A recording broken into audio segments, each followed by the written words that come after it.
السلام عليكم ورحمة الله تعالى وبركاته. داوديال كسو دوادا وركا تلفزيونka caalamiga ah Royal Studio-hiisa dhexe ee aan ku leenahay magaalada Muqdisho. Warka waxa uu diyaara anigoo ah Xasan Cali Cabdulle Xasan Raasa. In ka badan 3 milyan oo muslimiin ah ayaa taagan buurta Carafo si ay u gutaan waajibaadkooda xajka. sida warkan ay ku faahfaahinayso wariyaheena Amiira Sheekh Kashka.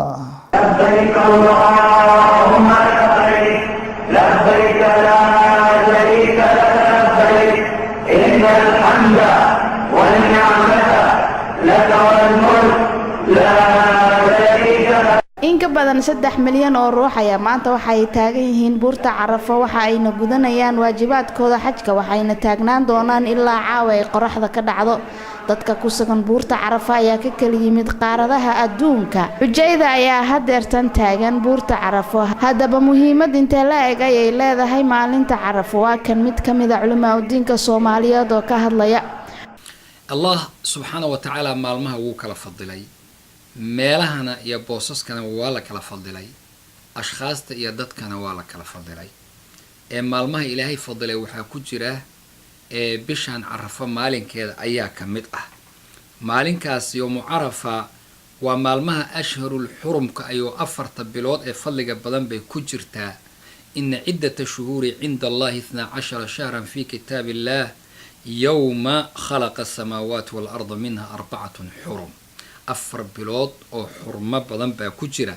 4 bilood waa Dhulqa'da waa bishan Carafo ee ka horeysa xajka iyo Dhulhijja oo tii Carafa iyo Muharram oo sanadka cusubta ka sii dambaysa iyo bisha ee Rajab la yiraahdo. 4 bilood way 4 bilood sida gaarka u fadli badan. maalinta Carafo waxay ka mid tahay ashhurul hurum bishan bila ashhurul hurumka ashhurul hajj baan u jeeda. ashhurul hajjkiina way ku jirtaayo الحج أشهر معلومات بو الله لي سبحانه وتعالى.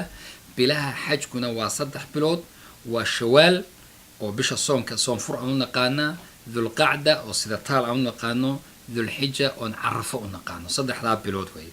يوم عرفة وحكمدي هي ومالمها إلهي سبحانه وتعالى سيدا قاركا وأماني ليشهدوا منافع لهم ويذكر اسم الله في أيام معلومات. إلهي إن الحسطان باليد مالمو سجارة لو يقانو مالمهانا وعشر ذي الحجة وطبعا كان بريء بشر ذي الحجة ويا.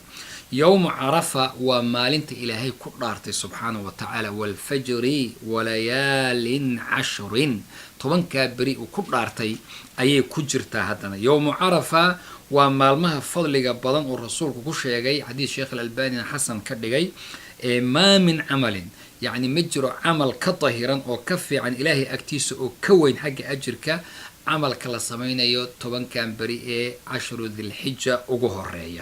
ayadoo dhammaan caalamka muslimiinta laga dareemayo isku diyaarinta Ciidul Adha ayaa wadanka Soomaaliyeed guud ahaantiisaba laga dareemaya qaasatan magaalada Muqdisho. Amiira Sheekh Kashka, Royal TV, Muqdisho.